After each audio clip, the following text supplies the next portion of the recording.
लोकमान्य ग्रंथालयाचे कार्याध्यक्ष अशोक याळगी यांच्या निधनानंतर बेळगावच्या विविध संस्थांतर्फे श्रद्धांजली वाहण्यासाठी शोकसभेचे आयोजन करण्यात आले होते. अध्यक्षस्थानी ॲडव्होकेट राम आपटे होते. या शोकसभेत अशोक याळगी यांच्या निधनाने बेळगाव परिसरातील अनेक संस्था पोरक्या झाल्या आहेत. ही सभा त्यांच्या निधनाबद्दल शोक व्यक्त करून त्यांच्या आत्म्यास सद्गती लाभो अशी प्रार्थना करीत आहे. अशा शब्दात निधनाबद्दल शोकप्रस्ताव मांडण्यात आला. यावेळी उपस्थित मान्यवरांनी आपल्या भाषणातून अशोक याळगी यांना श्रद्धांजली वाहिली. सरांचा आणि माझा परिचय मी शाळकरी वयात असल्यापासूनचा, साधारण 77-78 सालापासून मी त्यांना लहानपणापासून काकाच म्हणत आलो आहे, कारण ते माझ्या मित्राचे मामा.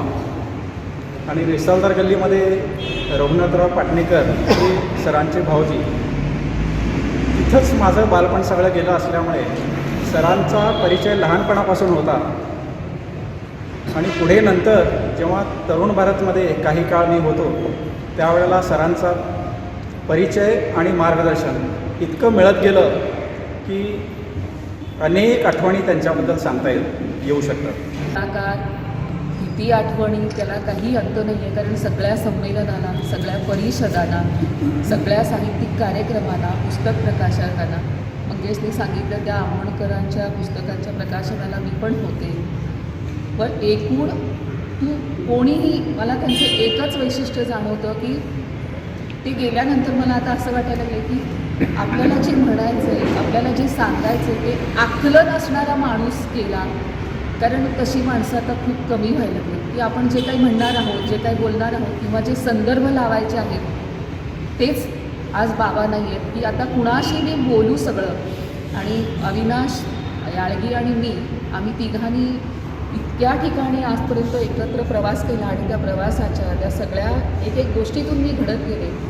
माझ्या पत्रकारितेवरती त्यांचा खूप प्रभाव आहे. कोणीही येतो म्हटलं आणि शिकतो म्हटलं की त्याला प्रोत्साहन त्यांनी दिलेलं आहे.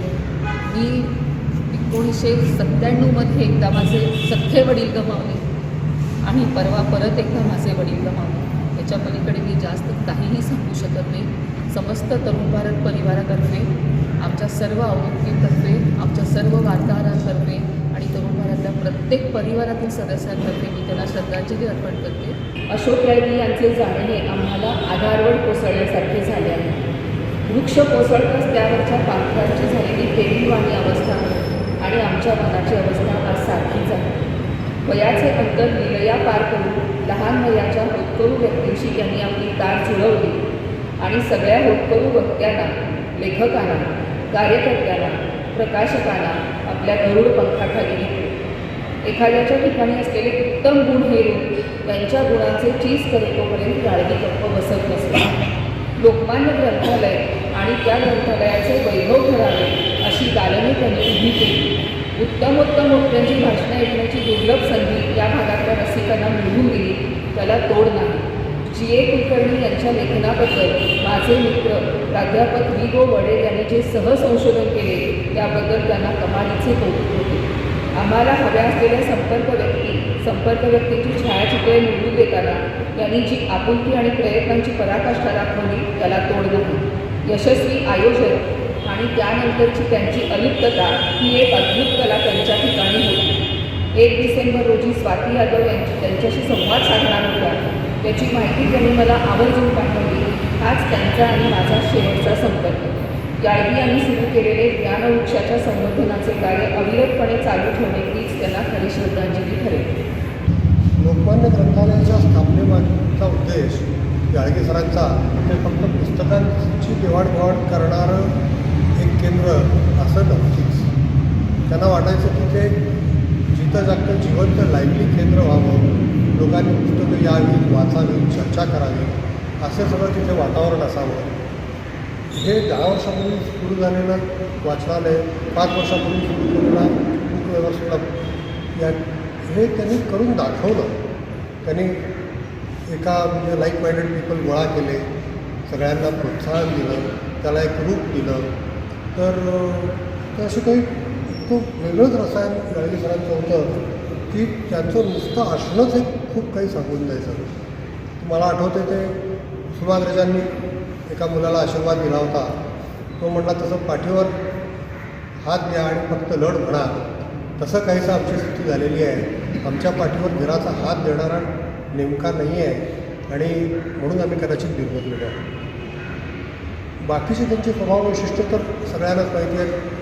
माझ्यापेक्षा त्यांच्याशी बरीचशी इथे उपस्थित असलेली बरीच मंडळी आहेत. प्रत्येकाला आपलंसं करून टाकायची त्यांची जी हातोटी होती. एखादा श्रमिक असेल, ते केंद्रीय मंत्री असतील.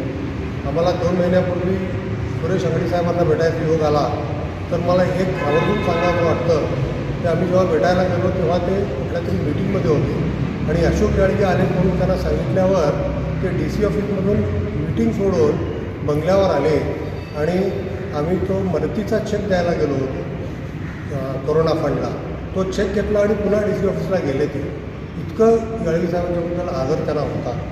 तर असा हा कुणाशीही सहज संवाद साधू शकणारा माणूस बेळगावकडे गेला आणि बेळगावचं खरं प्रातिनिधित्व मंगेश म्हणले तसं की याळगी सरच करू शकत होते, की बेळगावचा एसेन्स होते ते. म्हणून आता सगळेच असे या अवस्थेत आम्ही आहोत. तर पण त्याचबरोबर त्यांनी आम्हाला मार्गही घालून दिलेला आहे. सर्वसमावेशक कसं असावं, सर्व विचारसरणीच्या लोकांना घेऊन कसं पुढे जावं, त्याप्रमाणे क्लोअर्स क्लबच्या सदस्यांच्या वतीने मी सांगू इच्छितो. त्यांची वैचारिक जळणघळण ही राष्ट्र सेवा दलामध्ये आणि दादांच्या मार्गदर्शनाखाली झालेली आणि राष्ट्र सेवा दलाचा जो एक संस्कार त्यांच्यावर झालेला होता, धर्मनिरपेक्षता, लोकशाही, समाजवाद, हा त्यांनी शेवटपर्यंत जपला. त्याच्यामध्ये त्यांनी कधी तडजोड केल्याचं आम्हाला दिसलं नाही. मग मी ह्या विचाराचा आहे. खास करून बेळगावात जेव्हा जाती दंगली झाल्या त्यावेळी आम्ही काही कार्यकर्ते गल्लोगल्ली फिरून शांतता प्रस्थापित करण्याचं काम करत होतो. त्यामध्ये ते आघाडीवरती होते. जीव धोक्यात घालून ज्या ठिकाणी तणाव असायचा त्या ठिकाणी आम्ही जातो. हे एक त्यांची आठवण नोंदवता येईल. सीमा चळवळीमध्ये त्यांनी दिलेलं योगदान हे फार महत्त्वाचं आहे. एक आठवण या ठिकाणी सांगतो. 10 ऑक्टोबर 1955 रोजी फाजल अली कमिशनचा अहवाल जाहीर झाला आणि त्या अहवालानं मराठी माणसावरती अन्याय केला. तेव्हा महाराष्ट्र एकीकरण समितीनं संध्याकाळी 6 वाजता युनियन जिमखान्यावरती जाहीर सभा बोलावली. निषेध सभा होती. दुपारी 12 वाजता त्याच दिवशी 10 ऑक्टोबरला अशोकभाईंनी पुढाकार घेऊन मराठी भाषिक विद्यार्थ्यांची सभा मारुती मंदिरात बोलावली आणि त्यांच्या घरी लाऊडस्पीकर असायचा, नवीन कॉलिंग म्हणून. तो घेतला आणि त्यांनी प्रचार केला गावभर.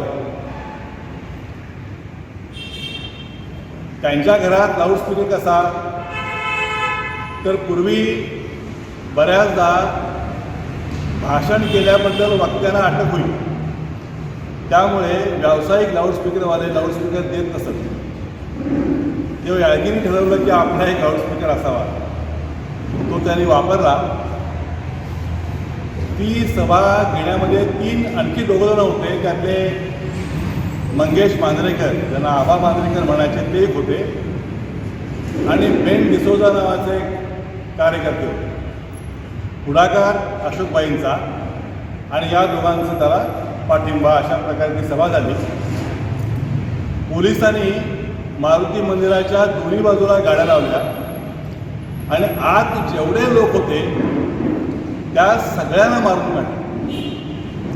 त्या सभेला जे कोणी गेले त्या प्रत्येकाच्या पाठीवरती वळवलं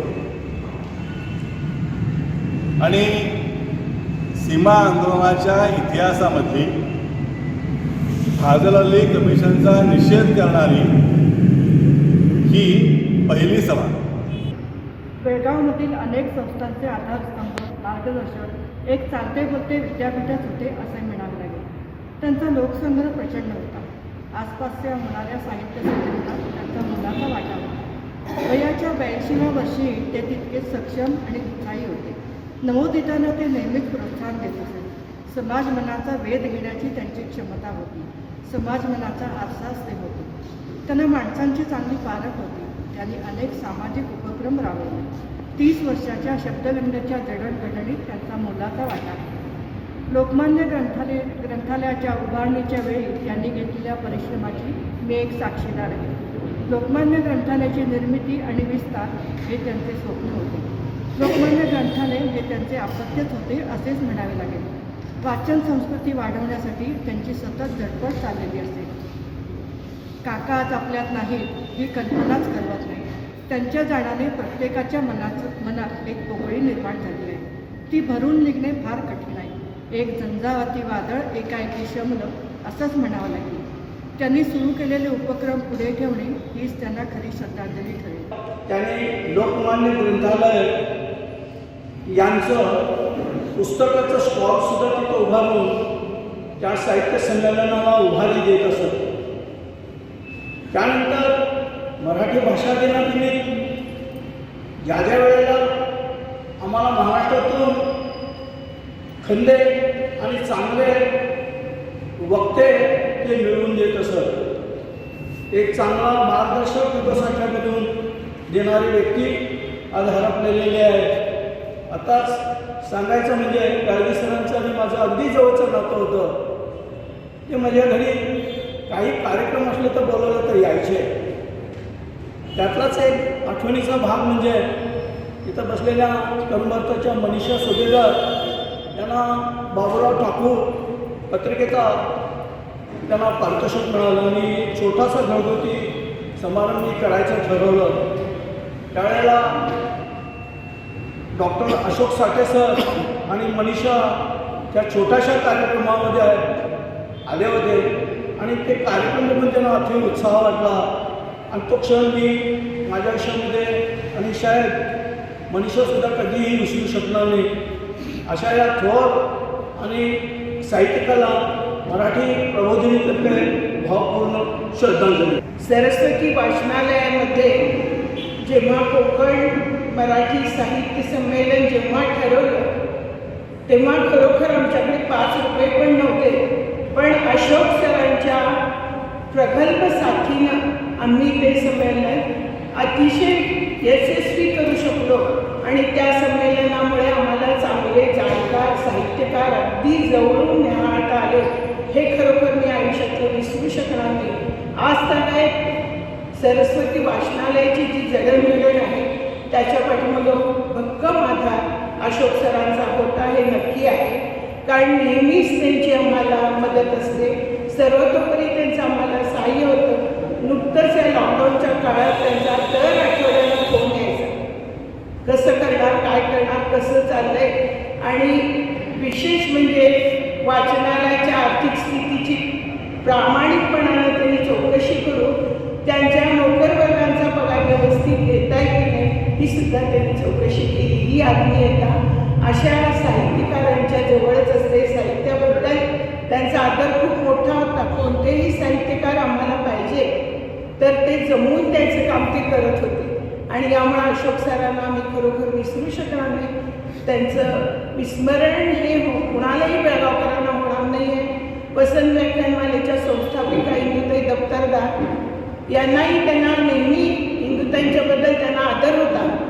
इंदुताईंच्या हाताखाली तुम्ही सगळ्या महिला तयार झाला आहात हा त्यांना अभिमान होता आणि हा अभिमान ते नेहमी व्यक्त करत असत. असं एक मोठा आपला सर्वांचाच एक आधार गेला आहे असं मला प्रामाणिकपणानं वाटतं. अशोक सरांनी जे आपल्याला आदर्श दिले त्याच आदर्शानुसार आपणही पुढे सर्वजण मार्गरत राहू हीच त्यांना खरोखर भावपूर्ण श्रद्धांजली ठरते. 28 एप्रिल 2000 साली मधु मंगेश कर्वे आणि आत्ता पहिला संदेश मी मधु मंगेश कर्वेकरचाच वाचून राहिलो. मधु मंगेश कर्वे म्हणतात, माझे परममित्र अशोक याळगी यांचे निधन म्हणजे केवळ बेळगाव आणि सीमाभाग यांचा साहित्य सांस्कृतिक क्षेत्रातील आधार नाहीसा होणे. सर्व महाराष्ट्रात त्यांचे चाहते आणि स्नेही होते. आम्हा सर्वांचे दुःख शब्दात व्यक्त करणे अशक्यच आहे. अशोक याळगी म्हणजे मराठी भाषा, मराठी साहित्य, मराठी संस्कृती, मराठी पत्रकारिता आणि महाराष्ट्राभिमान यांचा अविस्मरणीय संगम होता. या आमच्या परममित्राचे व्यक्तिशः मला आणि कोकण मराठी साहित्य परिषदेला प्रदीर्घकाळ अकृत्रिम प्रेम लाभले. असा सन्मित्र सांस्कृतिक कार्यकर्ता पुन्हा लाभणे अशक्य. त्यांच्या जाण्याने मी विलक्षण दुःखी झालो आहे. त्यांच्या कुटुंबियाच्या आणि अखिल बेळगाव वासियांच्या दुःखात मी सहभागी आहे. त्यांच्या आत्म्यास चिरशांती लाभो ही प्रार्थना. मधु मंगेश कर्णे. दुसरी आदरांजली आहे ती डॉक्टर तारा भवार. काल सकाळीच पूनम याळगीचा अनपेक्षित फोन आला. बाबा गेले. असं कसं बसं हुंदकेत बोलली आणि मी अक्षरशः शून्य झाले. ज्यांच्यामुळे कर्नाटक महाराष्ट्र सांस्कृतिक सौहार्दाची दारं विशाल झाली त्यांच्यात अशोक याळगी हे वर्तमानातले दिगेचे शिलेदार होते. लोकमान्य वाचनालय, सरस्वती वाचनालय, वाङ्मय चर्चा मंडळ अशा अनेक संस्थांना सदैव संजीवनी देणारे अशोक याळगी बेळगावशी अनेक मराठी लेखकांचा घरगुती नात्याने जोडणारे, सहज हसतमुख तरी आधार वाटणारे अशोक याळगी असे अचानक कसे अंतर्धान पावले अजूनही विश्वासच बसत नाही. अशोकजींना अंतर्गतपूर्वक आदरांजली. त्यांच्या नसण्याने व्यक्तिशः मला माहेर उठल्यासारखे वाटते आहे. डॉक्टर अरुणा ढेरे. अशोक याळगींची ओळख झाली तेव्हापासून मला ते कधी एका माणसाचं नाव आहे असं वाटलंच नाही.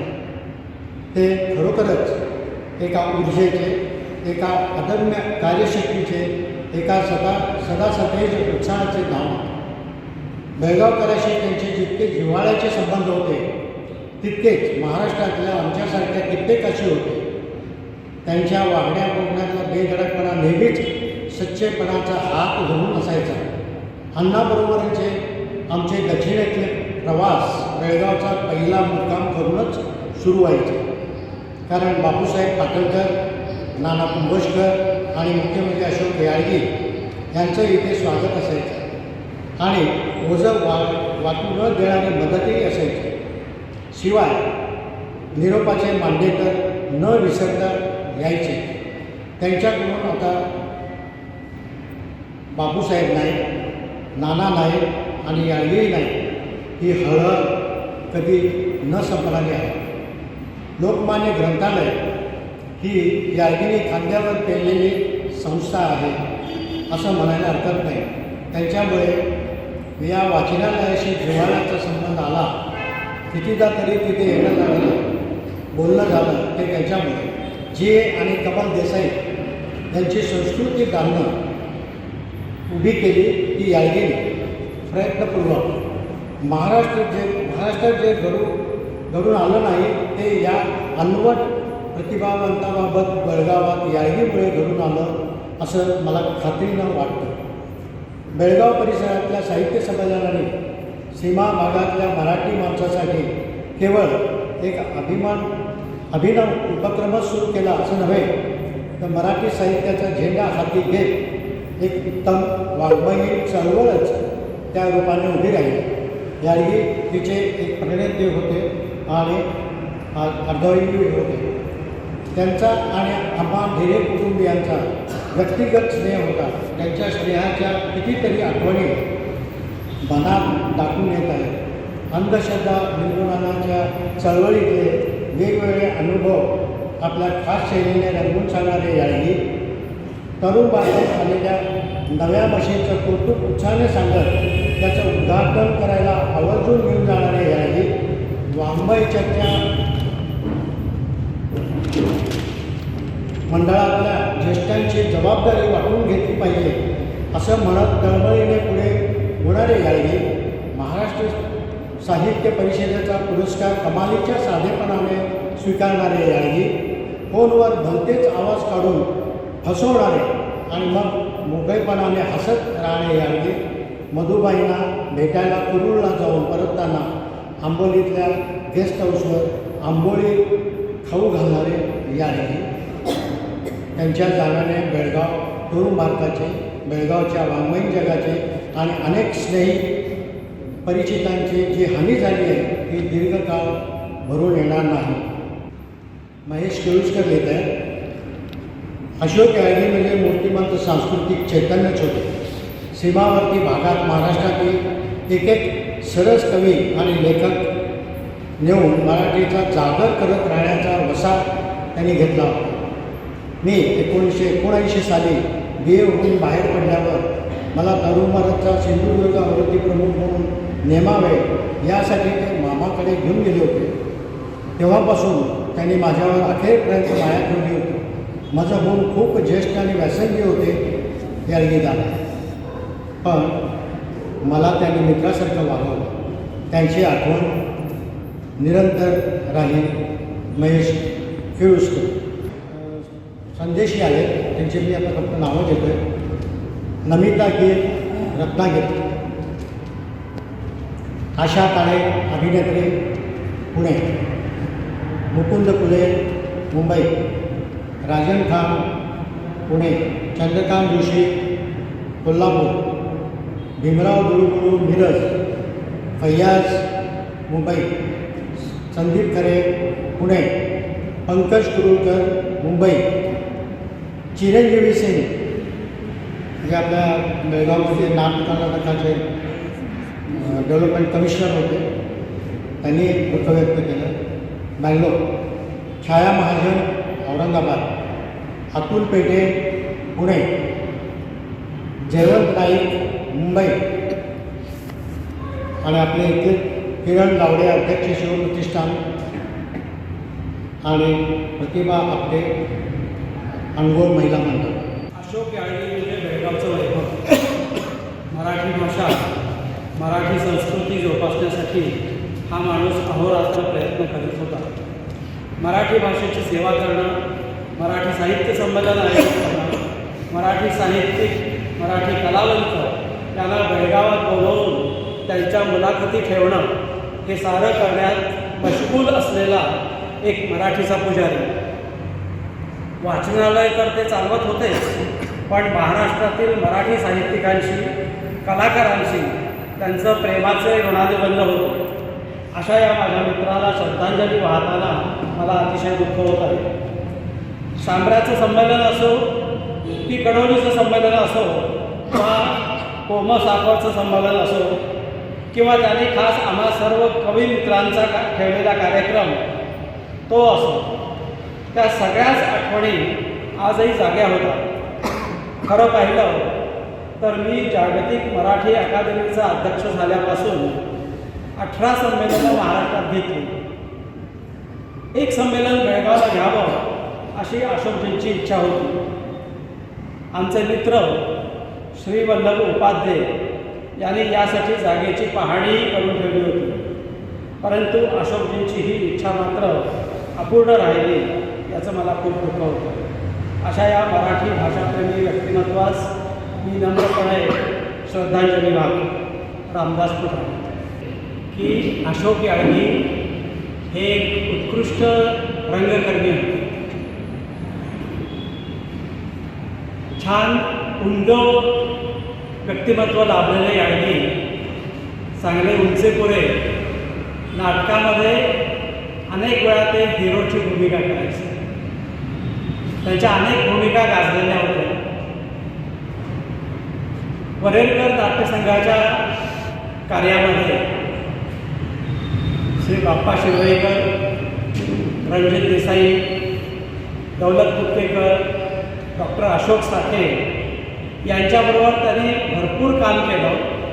अनेक नाटकं त्यांनी बसवली आणि कोल्हापूरच्या महाराष्ट्र राज्य नाट्य स्पर्धेला देखील वरेरकरतर्फे नाटकं घेऊन ते गेले. जेव्हा जेव्हा वरेरकर नाट्यसंघातर्फे नाटक राज्य नाट्य स्पर्धेत जायचं त्यावेळी हमखास पारितोषिक मिळायचं आणि पुढं मुंबईच्या अंतिम फेरीत देखील वरेरकर नाट्यसंघ वर्णी लावून यायचा. आमच्याशी बोलताना ते नेहमी म्हणायचे की वरेरकर नाट्यसंघाचं हे गतवैभव आपण परत मिळवलं पाहिजे. त्यासाठी त्यांची सततची धडपड असायची. मला आठवतं खानापूरला एकदा नाट्यप्रयोग होता. जयंत नार्वेकर यांची ती भूमिका होती, पण ऐन वेळेला ते येऊ शकले नाही. ऐन वेळेला ती भूमिका याळगेंनी पार पाडली, अशोक याळगेंनी पार पाडली आणि कुणालाही काही कळलं नाही की ही भूमिका त्यांनी ऐनवेळी साकारलेली आहे. या वरेरकर नाट्यसंघाच्या प्रत्येक कार्यामध्ये त्यांनी हिरिरीने भाग घेतला आणि ही संस्था आपली आहे असं ते सतत मानत होते. जसं अन्य अनेक संस्था, ती माझी संस्था आहे आणि ती ऊर्जितावस्थेत आली पाहिजे अशी जी तळमळ होती ती अवर्णनीय आहे. वरेरकर नाट्यसंघाला त्यांच्या मनातलं ते गतवैभव प्राप्त करून देणं हीच त्यांना आदरांजली ठरेल. धन्यवाद. दरवर्षी जानेवारी महिना सुरू झाला की ते नेहमी आठवण करायची की तुमची तारीख ठरली का, कारण बेळगाव आणि बेळगावच्या आसपासच्या सर्व भागांमध्ये बरीचशी साहित्य संमेलनं ह्या 2 महिन्यात होत असतात. तर त्या तारखा एकमेकांच्या क्लब होऊ नयेत आणि सर्व संमेलनांना सगळ्यांना जाता यावं अशी त्यांना तळमळ असायची. तिथे नेहमी आठवण करायची. मंथनसाठी विविध वक्ते सुचवायचे ते आणि मृणालिनी सावंतांचा आम्ही कार्यक्रम करणार होतो तेव्हा आम्हाला जर जागेचा प्रश्न होता. तर त्यांची एक स्टँडिंग इन्स्ट्रक्शन होती की मला कुठल्याही कार्यक्रमाला जर जागा नसेल तर तुम्हाला लोकमान्य ग्रंथालयाचा हॉल हा कायम तुमच्यासाठी आहे, रिकामा आहे आणि तुम्ही कधीही तुमचे कार्यक्रम करा असा आश्वासक हात त्यांच्या पाठीवरती नेहमी ठेवायचे.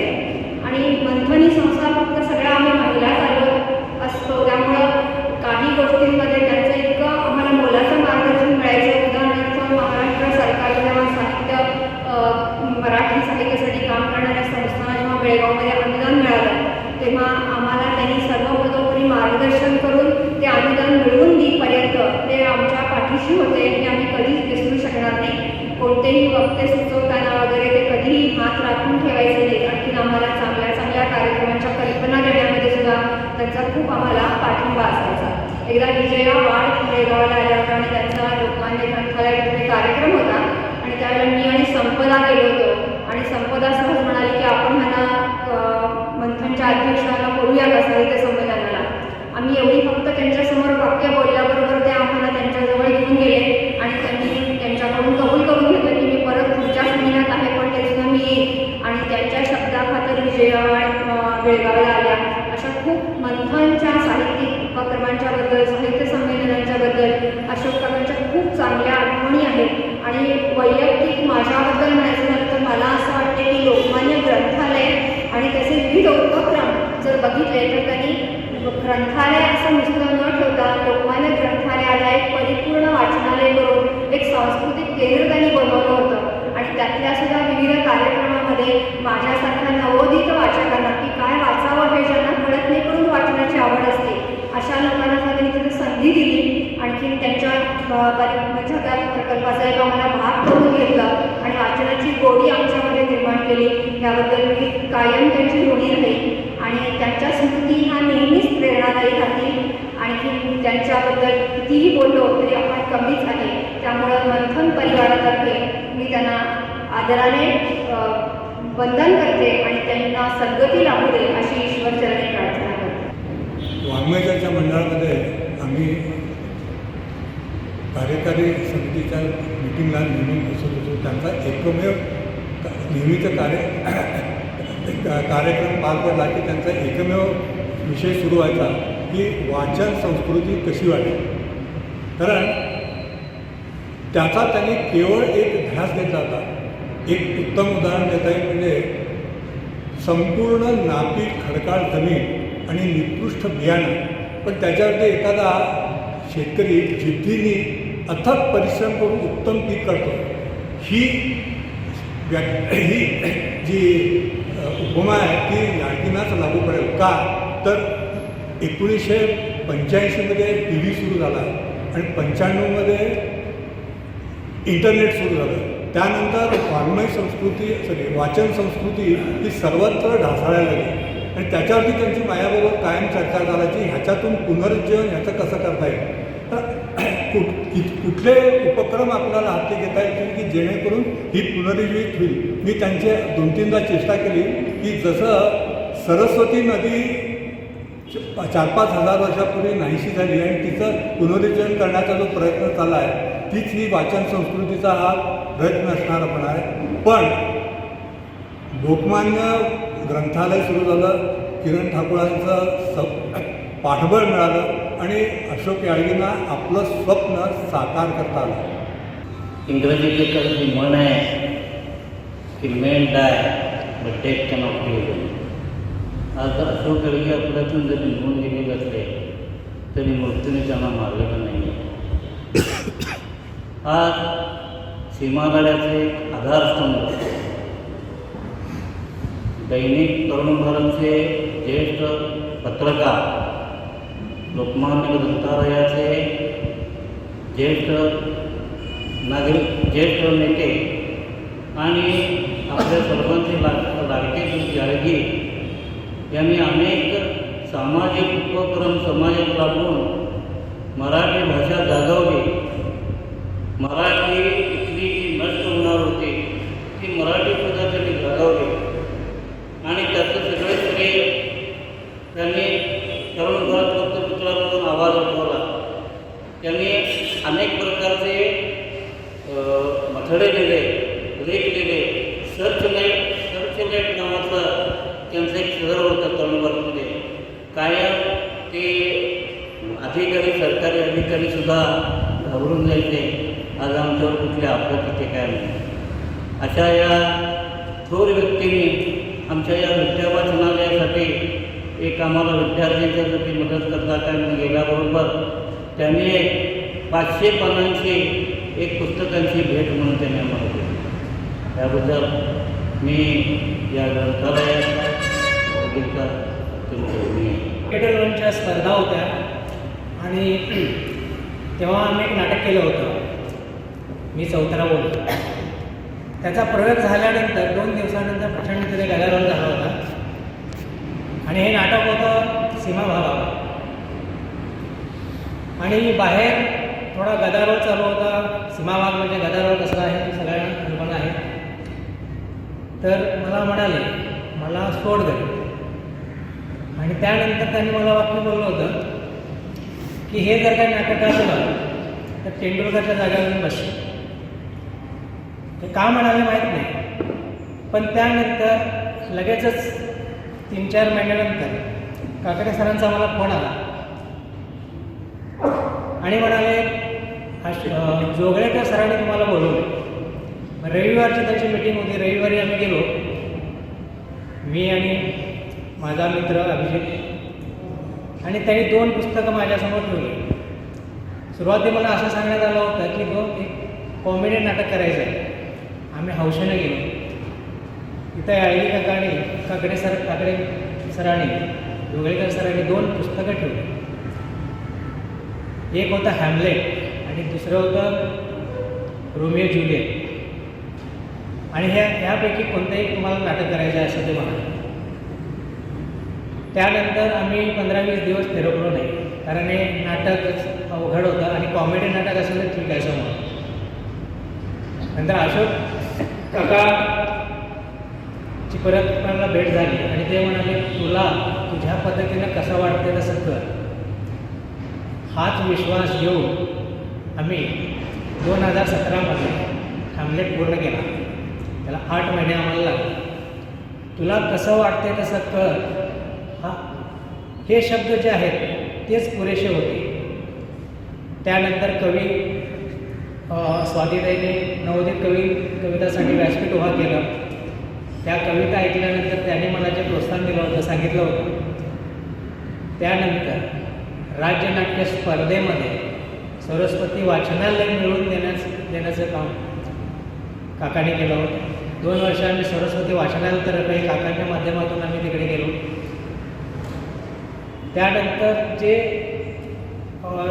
प्रचंड असा ताण होता की राज्यनाट्य आम्ही करतो आहे किंवा इतर नाटकं आम्ही करतो आहे, त्याच्यासाठी हॉल सुरुवातीपासून आम्हाला वृषाली मावशी म्हणजे आम्हाला जागा मिळत नव्हता, वृषाली मावशी द्यायची.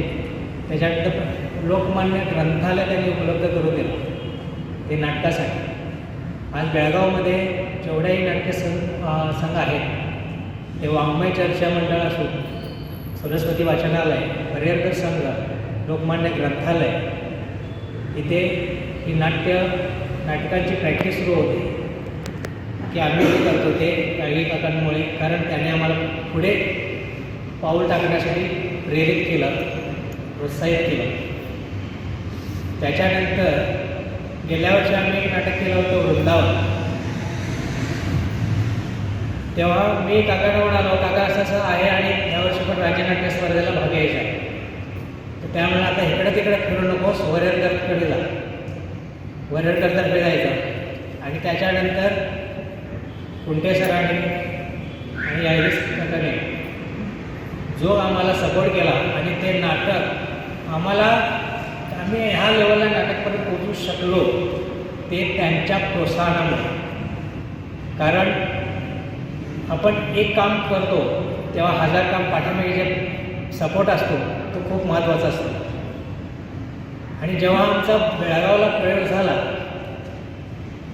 मला एवढंच वाटत होतं की नाटक कसं झालं आहे मला माहीत नव्हतं, पण ह्या 2 माणसाने आमच्यावर जो विश्वास ठेवला आहे, या संस्थेने आमच्यावर विश्वास ठेवला आहे, त्याच्या परी तरी हे नाटक पोचावं. मध्यंतर झाल्या नाटकाचा याळगी सर आणि कुंटे सर दोघं आले आणि दोघांनी 2 थाप दिल्या. तिथे आम्ही अर्धनाटक जिंकलो होतो.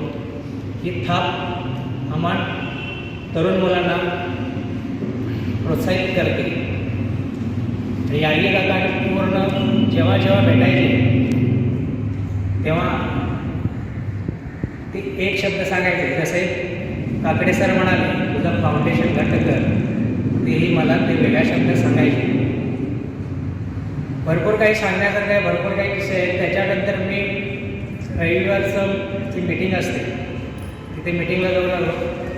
एक शब्द बोलत नव्हतो, पण एवढी मोठी माणसं इथं असतात आणि ते काय बोलतात, त्यांचं प्रचंड जे ज्ञानाचं भांडार आहे, चंद्रभागा जी सतत वाहत राहते, अशा ठिकाणी गेल्यानंतर सगळं काही म्हणजे एक प्रकारचा हुरूप यायचा, एक बल निर्माण व्हायचा आणि पुढे काहीतरी करण्याची जिद्द निर्माण व्हायची. लोकमान्य ग्रंथालय इथे जाऊन त्यानंतर 8-10 दिवसापूर्वी एका कार्यक्रमासाठी ग्रंथालयामध्ये गेलो होतो आणि काकाने गुरुला म्हणाले, गुरु मला सोड म्हणजे घरी. काकांना म्हणाले मी पण तिकडेच चाललो आहे घरी, मी जाता तुम्हाला सोडतो. आणि त्या 8 दिवसामागे 7-8 किलोमीटरचा जो प्रवास होता, डावा हात माझ्या खांद्यावर त्यांनी ठेवला होता आणि जे काय सांगितलं ते मी इथे सांगू शकत नाही, कारण सगळ्यांना माहिती आहे की ते ग्रुप आणि प्रोत्साहन कसं देतात. आणि प्रत्येक संस्था आज जसं प्रत्येकाचं मी बोलणं ऐकतोय की प्रत्येक संस्था आता पोरक्या झाल्या, प्रत्येक संस्था ती कार्यरत होते, ती प्रत्येक संस्थेचं त्यांनी पंढरपूर केलं आणि त्या पंढरपुरात आज आता हा विठ्ठल हरवला आहे. एवढंच आम्हा मराठी पत्रकारांचा एक मार्गदर्शक हरपला. पण अशोक याळगी सर हे फक्त पत्रकार नव्हते, तर सार्वजनिक जीवनातील हाडाचे कार्यकर्ते होते. आपल्या 60 वर्षाहून अधिक काळ सार्वजनिक जीवनातील, मग ते सामाजिक असो, सांस्कृतिक असो किंवा साहित्य क्षेत्रातील बेळगाव शहर आणि परिसरात ज्या असंख्य संस्था आहेत त्या संस्थांशी याळगी सरांचा संबंध आला नाही असं कधी झालं नाही. अशोक सर याडगी सर म्हणजे एक कल्पनेचा भाग होता. लोकमान्य ग्रंथालयाच्या माध्यमातून या त्यांच्या कल्पनेला वाव मिळाला.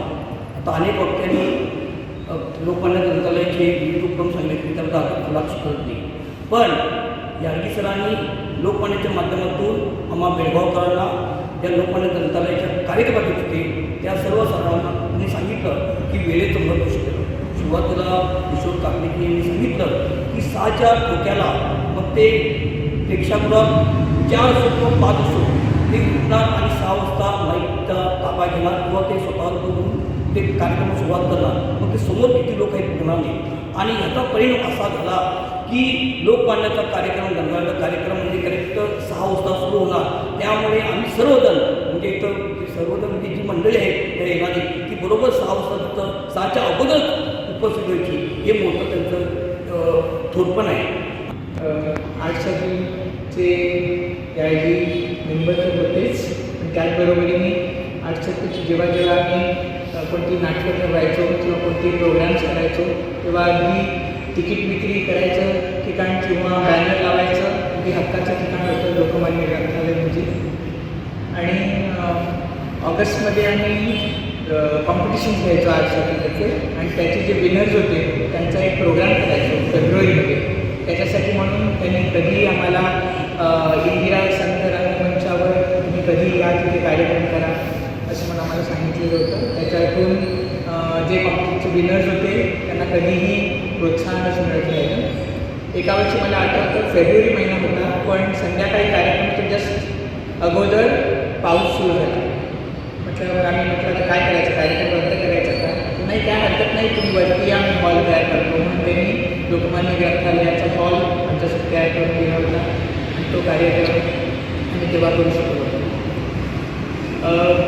दुसरी एक आठवण म्हणजे कधीही ते भेटले वैयक्तिक याच्यासाठी, कधीही आपण कुठेही भेटले तरी ऑलवेज चेअरफुल, ऑलवेज ऑप्टिमिस्टिक. कधीही त्यांच्या मनात काहीतरी योजना असायच्या. आता लताताई मुलं वाचत नाही आहेत त्यांच्यासाठी मी ही योजना तयार करतो आहे, शाळेमध्ये काहीतरी कार्यक्रम करतो आहे, पुस्तकं मुलींना वाटणार, त्यांच्याकडे काहीतरी म्हणून घेणार, असं सारखं त्यांचं चालू असायचं. मला वाटतं आता कोविडच्या काळातसुद्धा झूमवर ऑनलाईन काहीतरी कार्यक्रम करून वाचन संस्कृती वाढवायचा प्रयत्न करायचा. या आमच्या आठवणी आहेत त्यांच्याबद्दल. त्यांना भावपूर्ण श्रद्धांजली. अनुपमा, सगळ्या फॅमिलीला आमच्या आर्ट कंडोलन्सेस आणि त्यांच्या ईश्वरचरणी प्रार्थना रंगभूमीतर्फे आणि आर्ट सर्कलतर्फे निदाला अचानक वाटत. वसंत व्याख्यानमाला आणि शारदोत्सव या दोन्ही संस्थेतर्फे मी सर्वप्रथम त्यांना निरंतर श्रद्धांजली अर्पण करते. वसंत व्याख्यानमालेशी त्यांचा खूप जवळचा आणि चांगला संबंध होता.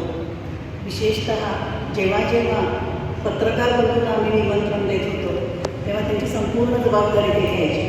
मला अगदी आठवतं प्रकाश अकोलकर, गिरीश कुबे असे जे लोक आम्ही वसंत व्याख्यानमालेला आणले त्यांना स्टेशनवर आणण्यापासून हॉटेलमध्ये पोहोचवायचं, त्यांच्यासोबत राहायचं, त्यांना लोकमान्यमध्ये घेऊन जायचं, वेळेवर ती वसंत व्याख्यानमालेसाठी आणायचं आणि पूर्णपणे त्यांची जबाबदारी घ्यायची. काहीही त्याबद्दल आभाराचे शब्द मानले तरी ते विसरता असं टळून द्यायचं. हा एक त्यांचा वसंत व्याख्यानमालेला नेहमीच खूप आधार राहायचा.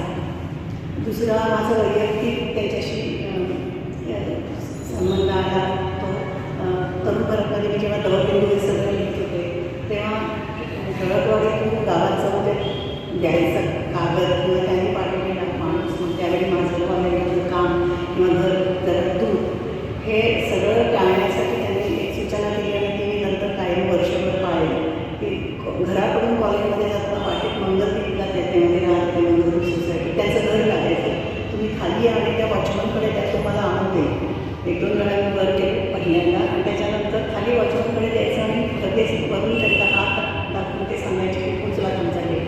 ते इतकं सहजपणे व्हायचं आणि पहिल्यांदा ऑफकोर्स माझ्या नेहमीच सगळं त्यांच्या पाहुण्यांना सांभाळलं होते आहे मी सगळं बघितलेलं आहे. पाठीशी गंभीरपणे संसार त्या सांभाळत होत्या आणि या सर्व उपक्रमासाठी मोकळं करत होत्या. हे त्यांचं कॉन्ट्रिब्युशन आहे. त्यावेळी परवा त्यांचा जो इंटरव्ह्यू झाला त्याच्यावर मी सहज लिहिलं की हे तुम्ही जरासं बोलायला पाहिजे होतं. वाटलं की त्यापूर्वीच दिलं असं त्याच्यात छान इतका तासाभराचा इंटरव्ह्यू गेल्याच आठवड्यात बघितलं आणि मुख्य म्हणजे त्यांचं वय 82 आहे हे मला वर्तमानपत्र वाचल्यावरच कळलं. कारण निवृत्त झाल्यानंतर इतक्या वेगवेगळ्या उपक्रमात स्वतःला नव्या उपक्रमाची सुरुवात करून त्यांना एस्टॅब्लिश करून त्यासाठी माणसं गोळा करून त्यांना प्रेरित करण्यासारखं दुसरं व्यक्तिमत्व मला वेळेला दिसत नाही निवृत्तीनंतरसुद्धा. त्यामुळे मला असं ते पेपरमध्ये वाचल्यावरच कळलं. एक वैयक्तिक आठवण आहे ती सांगते. त्यामध्ये माझ्या सुनेचं पहिलं पुस्तक इंग्रजीमध्ये प्रकाशित करायचं होतं ती भारतामध्ये आली तेव्हा आणि मी म्हटलं की पुस्तक प्रकाशित करायचं आहे ते घरगुती व इंग्लिशमध्ये आहे पुस्तक. लगेच त्यांनी हे असं कागदावर 5 मिनिटात मला कसा कार्यक्रम करायचा ते लिहून दिलं.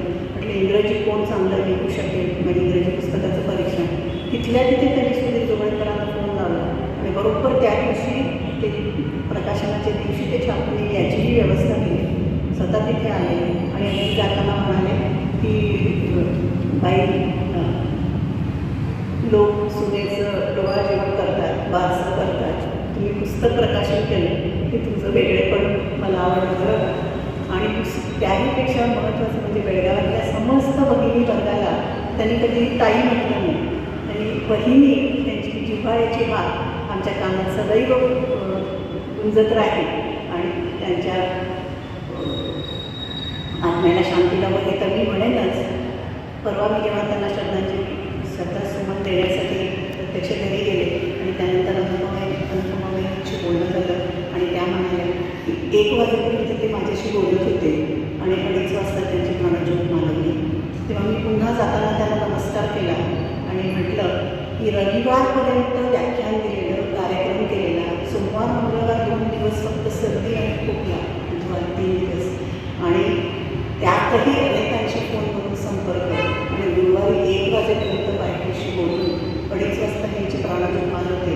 मी नमस्कार केला आणि म्हटलं अशोकजी मला बहिणी म्हणतात जिथे असाल तिथून मला आशीर्वाद द्या आणि मला असं मरण येऊ दे.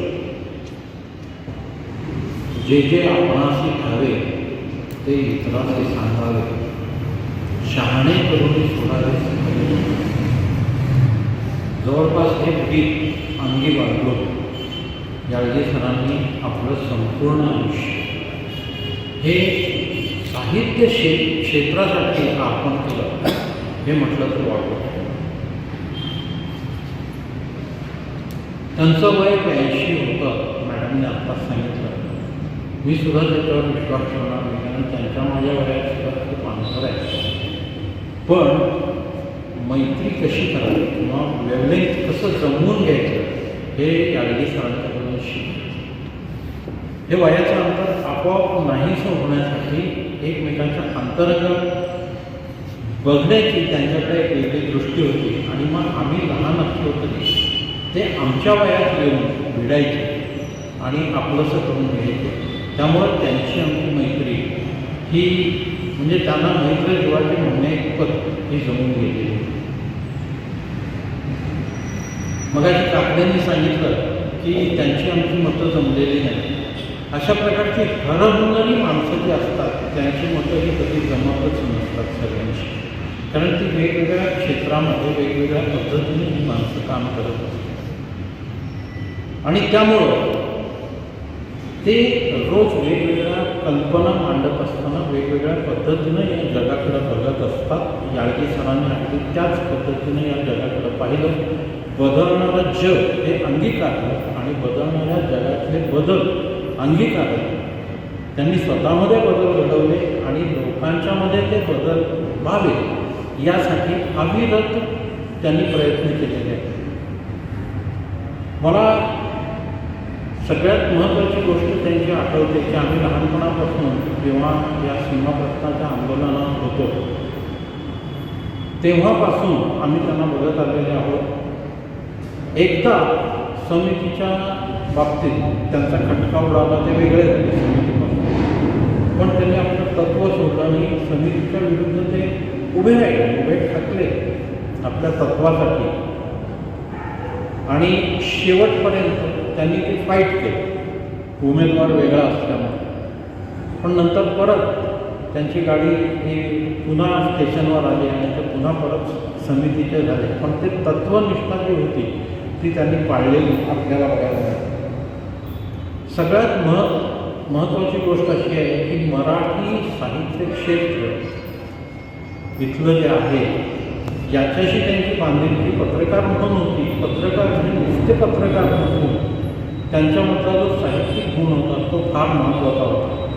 म्हणजे तरुण भारतची आश्चर्ययात्रा असेल आणि त्यातून त्यांनी वेगवेगळ्या ज्या चळवळी निर्माण केल्या, त्यांच्या वेगवेगळ्या संकल्पना मांडल्या, त्यानंतर त्याचे जे आपल्याला पडसाद त्यांच्या व्यक्तिमत्वात ते बघायला मिळाले ते लोकमान्य ग्रंथालय सुरू झाल्यानंतर बघायला मिळाले.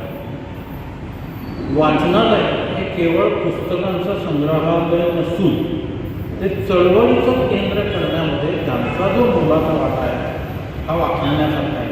आजपर्यंत आपण वाचनालय म्हटलं की त्याचं असणारे पुस्तक आणि त्याच्यात रमणारे हे वाचक असं नातं न ठेवता त्यांनी तिथं रसिक निर्माण केलं. आणि वाचक हा रसिक असेल तर त्यावर वाचनाची जी काय एक जातीपुढे आहे ती मोठी होते, वाढते, हे लक्षात येईल. याळगीसर हे कोणत्या क्षेत्रात नव्हते, ते क्षेत्र शोधून काढावं लागेल असं मला वाटतं. कारण नाट्य म्हटलं की याळगी आहेतच, कला म्हटलं की त्याच्यात आहेत, मग त्याच्यात चित्रकला आली, शिल्पकला आली, ते सगळ्यामध्ये असायचे.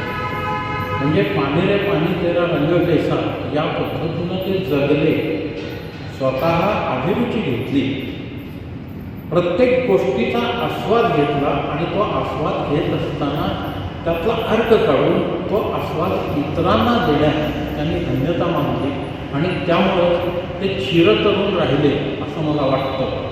आणि ही आज आपण जी हळहळ व्यक्त करतोय की याळगीसर लवकर गेली, याचं कारण असं आहे की त्यांचं वय कधीच कुणाला पत्ता लागण्यासारखं नव्हतं.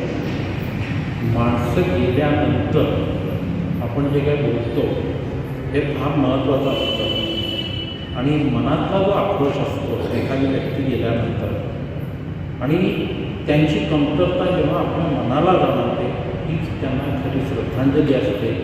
आज मी या ठिकाणी लोकमान्य परिवार, रसिक रंजन आणि लोकमान्य रंगमंदिर यांच्याशी त्यांचं असलेलं जे जिव्हाळ्याचं नातं होतं ते काही वेगळं विशेष करून सांगण्यासारखं नाही आहे.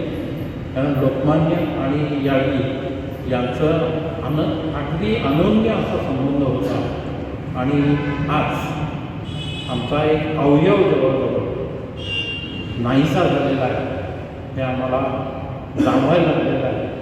याळगीसरा सर हे आत्मा वगैरे मानत नव्हते, आता ते मानत नव्हते पण आम्ही मानतो. मी फक्त एवढीच प्रार्थना करेन की त्यांच्या स्मृतीला मी अभिवादन करतो आणि त्यांच्या आत्म्याला उत्तम लोक लाभू दे की जिथं साहित्य रमलेले आहे ज्याच्या आधीचे आणि तिथं त्यांचा जागर होऊ दे अशी मी प्रार्थना करतो. गेले यावर विश्वास बसू नये अशी परिस्थिती आहे.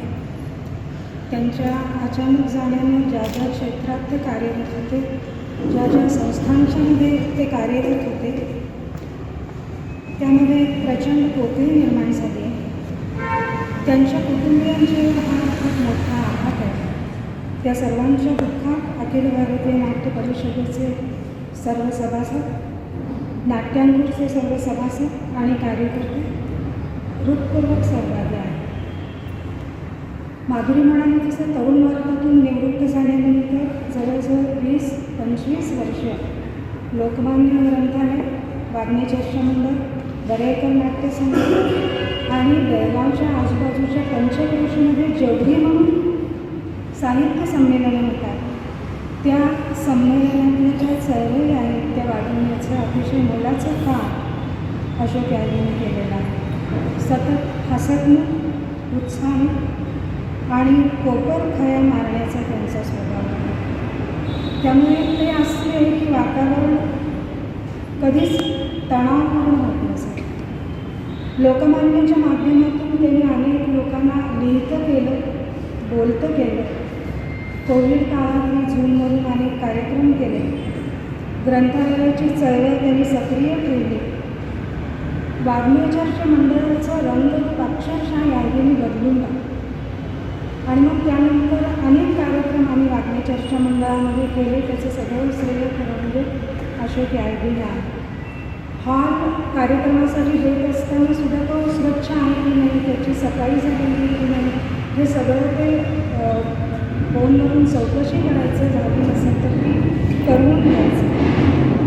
एक त्यांचा खूप चांगला गुण असा होता की बेळगावातल्या सर्व संस्था एकत्र याव्या असं त्यांना सातत्याने वाटत असे आणि त्यामध्ये त्यांचा नेहमी पुढाकार आहे. पुस्तकावर प्रेम करणाऱ्या या माणसाने नो बुके बुक ओनली अशी घोषणा करत बेळगावमध्ये वाचन संस्कृती रुजवण्याचा आग्रह प्रयत्न केला. शाळांच्या मधून त्यांनी पेटी ग्रंथालये काढून दिली. नवीन लोकांनी लिहावं, त्यांची पुस्तकं प्रकाशित व्हावी, त्याचे प्रकाशन समारंभ व्हावेत यासाठी ते झटत आणि त्यांना सर्वतोपरी मदत करत. महाराष्ट्रातल्या अनेक साहित्यिकांशी त्यांचा संबंध होता, जिव्हाळ्याचा, जवळचा. आणि बेळगावात आलेला प्रत्येक पाहुणा आपल्या ग्रंथालयामध्ये यावा यासाठी त्यांची अतिशय धडपड असते. त्यांची मला सर्वात आवडलेली गोष्ट म्हणजे GNचं स्मारक ही त्यांची कल्पना. अशी कल्पना एखाद्या रसिक कलंदर माणसालाच सुचू शकते. अंधश्रद्धाविरोधी जरी सर काम करत होते तरी त्यांनी जे काम केलं ते मात्र अत्यंत सश्रद्धपणे केलेलं आहे. स्वतःच्या कार्यावर, कामावर त्यांची निष्ठा होती आणि म्हणूनच ते एवढं प्रचंड काम करू शकले. म्हणजे अगदी रणजित देसाईंसारख्या ज्येष्ठ लेखकाला सुद्धा वरेरकर नाट्यसंघासाठी नाटकं लिहायला भाग पाडणे ही गोष्ट अशोक याळगी करू शकले. आणि मुख्य म्हणजे निवृत्तीनंतर जवळजवळ 20-25 वर्ष त्यांनी जे काम केलेलं आहे त्यातून त्यांना स्वतःलाही खूप आनंद लाभला आणि बेळगावकरांनाही त्यांनी खूप आनंद दिलेला आहे. आणि ज्या निवृत्तीनं बेळगावात येणाऱ्या पाहुण्याचं स्वागत करावं त्याच निवृत्तीनं ते निर्गुणाच्या वाटेवर निघून गेले आहे. मृत्यू अरे आलास जर का क्षीण मी होता असा, म्हणवेल का तेव्हा मलाही साधे तुम्हाला या बसा. ज्याच्या सवे अज्ञात देशी जा वयाचे शेवटी, शोभेल का त्याच्याशी ऐसे वागून आम्हा शेवटी. असं म्हणत त्याला हृदयाशी कवटाळल्यासारखे ते गेले. असा मृत्यू येणं हे एक भाग्यच. कसली धडपड नाही, कसली पडझड नाही, सरळ एक्झिट. पण मागे राहणाऱ्यांच्यावर मात्र दुःखाचा डोंगर असतो, ते ज्याचं त्यांनीच सोसायचं असतं. पण अशा वेळी 4 माणसं सोबतीला असली की ते हलकं होतं. याळगी कुटुंबियांच्या दुःखात आम्ही सारे सहभागी आहोत. त्यांच्या कामाचं काही डॉक्युमेंटेशन व्हावं, कुणीतरी त्यांचं चरित्र लिहावं, त्यांचं कार्य सतत पुढे चालू ठेवणं हीच त्यांना खऱ्या अर्थाने श्रद्धांजली आहे. धन्यवाद. हे अखिल भारतीय नाट्य परिषदेने याळगी कुटुंबियांच्यासाठी लिहिलेलं पत्र आहे. नाट्य परिषदेच्या वतीनं आश्वित सरांना अभिवादन. बृहन महाराष्ट्र मंडळाचं अधिवेशन बेळगावात जेव्हा भरवलं गेलं साधारणतः 5 वर्षापूर्वी, त्यावेळी प्रदीप कुलकर्णी विशेषतः आणि अशोक याळगी अनेक लोक होतेच पाठीमागे, पण या दोघांनी जे हिरिरीने काम केलेलं आहे ते विसरता येणं शक्य नाही. कारण त्या अधिवेशनाला अगदी थोर मोठे लोक येणार होते. त्यामध्ये त्यांना त्यांची सर्व व्यवस्था करणे आणि त्यांचं कोणता गुण तिथं मांडला पाहिजे याचा पूर्ण अभ्यास करणे आणि त्यांना मार्गदर्शन करणं हे त्यांचं एक वैशिष्ट्य होतं. त्यामध्ये त्यांचा बृहन महाराष्ट्राच्या मंडळाच्या कार्यामध्ये त्यांचा सहभाग असायचा. त्याचप्रमाणे मराठी भाषा प्रेमी मंडळ ही संलग्न संस्था आहे. त्या संलग्न संस्थेमध्ये पण त्यांचं एक योगदान असायचं. बहुधा प्रत्येक मीटिंगमध्ये ते व्यक्तिशः हजर राहत तिथेही ते आपलं मार्गदर्शन करत असतात. दुसरी गोष्ट म्हणजे हिरकणी आयकर्स. हिरकणी आयकर्स ही संस्था ही आम्ही कैलासवासी गजाननराव साठे, आम्ही त्यांना भाऊ काका म्हणत असतो, यांच्या मार्गदर्शनाखाली सुरू झाली आणि त्या माध्यमातून आम्ही इथे काही जे उपक्रम सुरू केले त्यामध्ये खास करून उल्लेख करण्यासारखी गोष्ट म्हणजे लहान मुलांच्यासाठी दिवाळी किल्ले स्पर्धा, याचं बीजच रोवलं श्री याळगी आहे.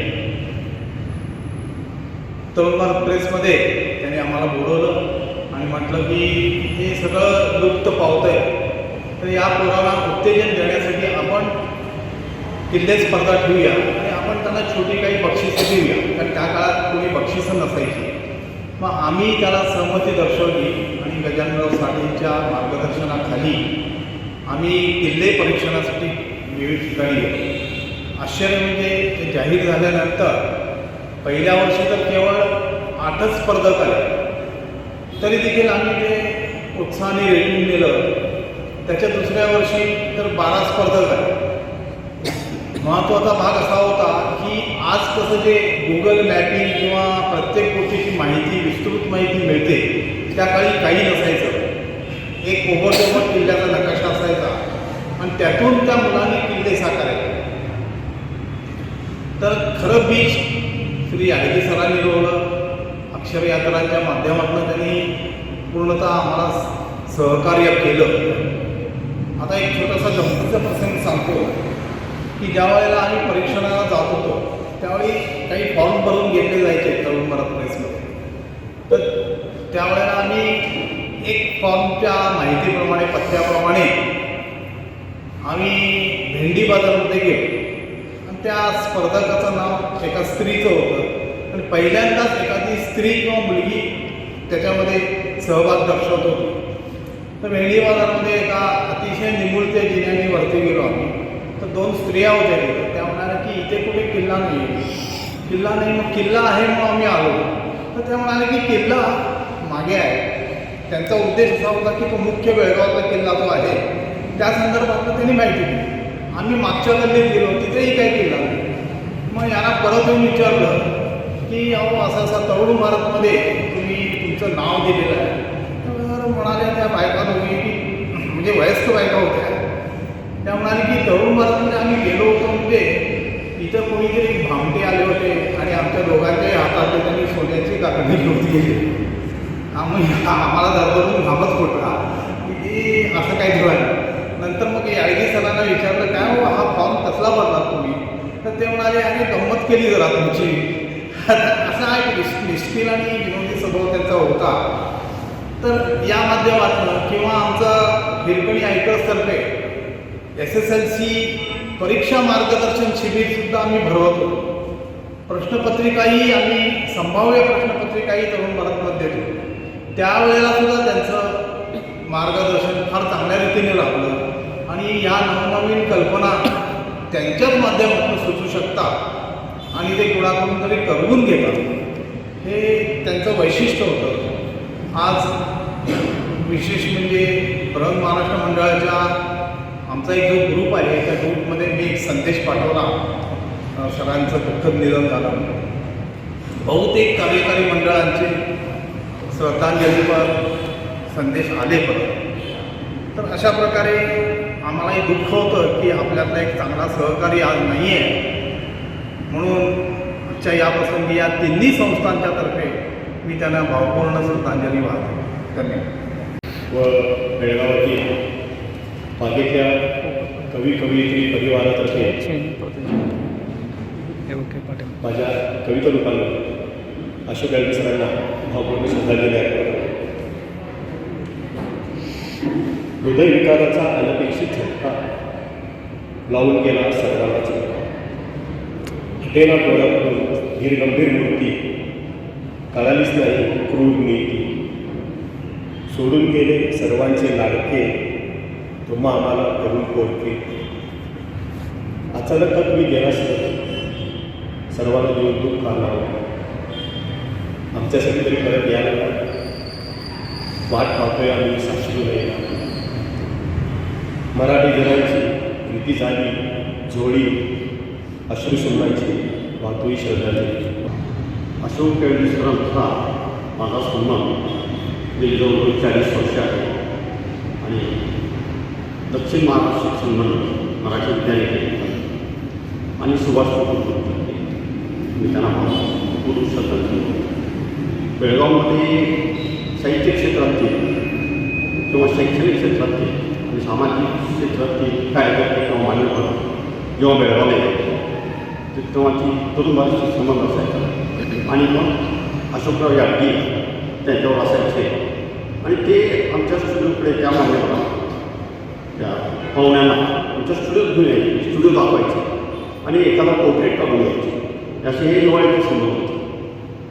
शाळेमध्ये सुद्धा असे लोक घेऊन यायचे आणि आमची ओळख करून द्यायची आणि त्यांच्याकडनं आम्हाला मार्गदर्शन मिळालं. तर असे खेळ अशोक याडगी यांना मी मराठीची जागृती व्हावी या दृष्टीनं संमिश्र साहित्य संमेलन आपल्या कडोलीमध्ये स्थापन झालं आणि 1986पासून आजतागायत 4थ्या दशकाच्या वाटेवरती असलेलं कडोली मराठी साहित्य संमेलन आणि या संमेलनासाठी अक्षरयात्रेमार्फत श्री याळगे सर, सांगातीमार्फत नेसरकर सर आणि शब्दगंध कवी मंडळातर्फे अविनाश ओगले सर यांनी आम्हाला एक लहान कार्यकर्त्यासमान आमच्यामध्ये बसून खेळून आम्हाला जे मार्गदर्शन केलं ते मार्गदर्शन आम्ही कडोलीकर कधीही विसरू शकत नाही. मी कडोली मराठी साहित्य संमेलनाच्या वतीनं, मराठी साहित्य संघाच्या वतीनं तसेच कडोली ग्रामस्थांच्या वतीनं अशोक याळगे सरांना मी भावपूर्ण श्रद्धांजली वाहते. त्यांनी आमच्यासाठी इतकं काय केलं जे कोणीही करणार नाही. जेव्हा मी सुरुवातीला माझ्या नाटकाची सुरुवात केली होती तेव्हापासून ते आत्तापर्यंत रंगभूमी दिनानिमित्त थोड्या दिवसामध्ये ते भेटले होते तेव्हापर्यंत ते कायम आमच्यासोबत होते आणि त्यांनी जे आम्हाला दिलं, आमच्यासाठी केलं ते त्यावेळी किंवा आत्तासुद्धा थँक्यू काका किंवा तुम्ही तुमचे आभार किंवा असं म्हणून ते तिथल्या तिथे संपवण्या इतकं असं होतं आणि ते दरवेळेला काही ना काहीतरी सांगायचे, करायला लावायचे आणि आम्ही जेव्हा दुसऱ्यांकडे नाटकाबद्दल किंवा कोणत्याही नाटकाशी संबंधित उपक्रम करायचे असेल तर सांगायचो तेव्हा काही लोक आमच्यावर विश्वास दाखवत नव्हते किंवा त्यांना आमचे विचार पटत नव्हते. पण कधी काकांनी असं त्यांनी आम्हाला आमचा विश्वास नाही आहे असं म्हटलंच नाही आणि त्याच्या बोलण्यातूनच वाटलं नाही. तरी कायम आम्हाला विश्वास दाखवायचे आणि कसं करू शकतो आम्ही आणि काय होऊ शकतं असं केल्यावर कायम ते आम्हाला मार्गदर्शन करायचे.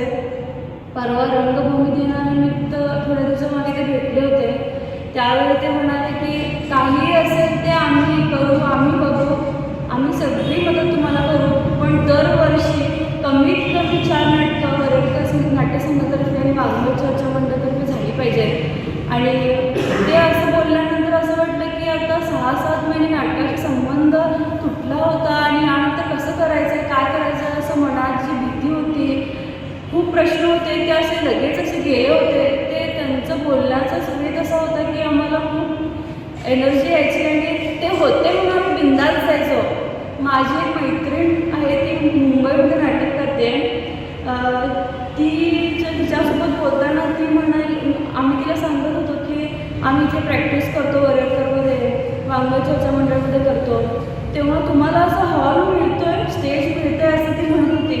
होय का, तुला नाही मिळत काय म्हटलं. आणि ती असं म्हणायला लागली की आम्ही मुंबईमध्ये पर आवर पैसे देतो म्हणून. आम्ही ते दिवसभर प्रॅक्टिस केली. आम्ही घरात इतका वेळ घालवला असेल तितका वेळ इथे हॉलमध्ये घालवला आणि जुनं लोकमान्य ग्रंथालयाच्या मागे आम्ही मनमोकळेपणाने प्रॅक्टिस केली. आम्हाला सगळं प्रोत्साहन मिळालं ते फक्त काकांमुळे होतं.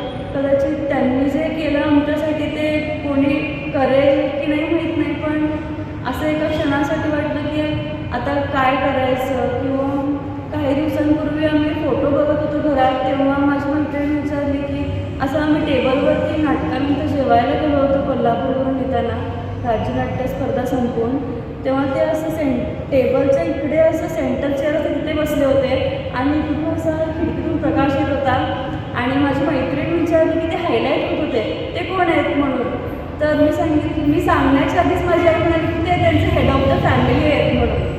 ते इतके इम्पॉर्टंट होते आमच्यासाठी की ते कधी एक्सेप्ट होईल काय होईल माहीत नाही, पण त्यांची जागा कोणी घेऊ शकत नाही आणि त्यांनी जे केलं ते परत आमच्यासाठी कोण करू शकत नाही. आकस्मिक झालेल्या या दुःखद घटनेने आपण सगळेच हादरून गेलो. संत कुटुंबाचा आणि अशोकरावांचा कौटुंबिक आणि सामाजिक असा फार घनिष्ठ संबंध होता. इंदिराबाईंच्या साहित्याविषयी आणि एकूणच सगळ्या वाङ्मयीन व्यवहाराविषयी अशोकरावांना फार आत्मीयता होती, प्रेम होते, कळकळ होती. आणि त्या कळकळीतून त्यांनी अनेक कार्यक्रम इंदिराबाईंच्या स्मृतीनिमित्त राबवले, कार्यक्रम घडवून आणले. हे अतिशय औचित्यपूर्ण आणि सुनियोजित असे कार्यक्रम असायचे.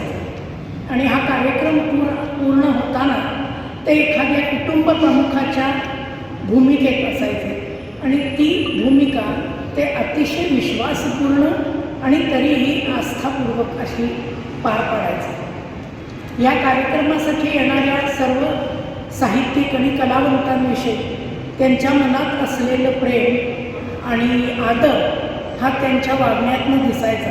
पण त्याचबरोबर ह्या सर्व कार्यक्रमाचा ते अतिशय मनापासून आस्वाद घेत आहेत, त्यात ते रमत आहेत आणि असं दिसून यायचं, लक्षात यायचं. आज या निमित्ताने मी अनुपमा आणि तिच्या कुटुंबियांना असं सांगू इच्छिते की त्यांच्याबरोबर सर्व संत कुटुंब त्यांच्या शोकामध्ये सामील आहे आणि हा स्नेहसंबंध असाच कायम आहे. कारण ते आज आपल्यातून निघून गेले त्याच्यावर आजही विश्वास बसायला तयार आहे. ते मला अनपेक्षित भेटले होते आणि निघूनसुद्धा अगदी अनपेक्षित गेले. याळगी सरांचं नाव, काम, त्यांचं योगदान वाचन संस्कृतीसाठी ते करत झटत असलेलं कार्य हे सगळं ऐकत होतो, पाहत होतो. पण आमच्यासाठी जर ते कथेतल्या परीप्रमाणे असायचं. म्हणजे परी फार सुंदर असते, चांगली असते, पण त्याची भेट कधी होऊ शकत नाही.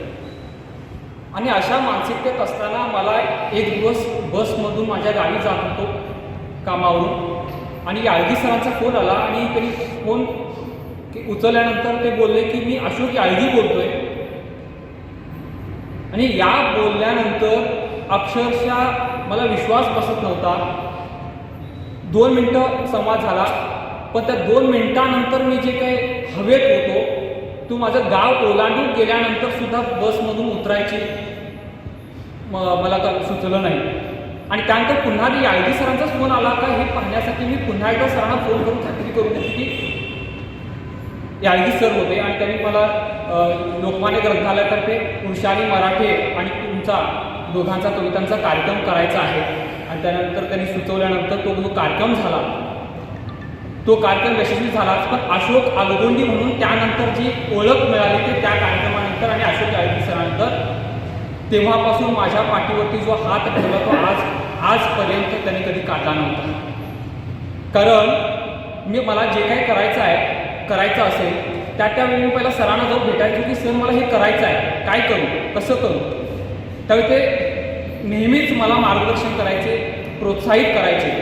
म्हणजे मला महाराष्ट्रातून एल्गार सामाजिक साहित्य परिषदेची जबाबदारी घेण्यासाठी प्रस्ताव आला होता. मला काहीच कल्पना नाही या सगळ्या गोष्टीची. म्हणून याळगी सरांकडे गेलो आणि सर म्हटलं की असा प्रस्ताव आला आहे, मी काय करू.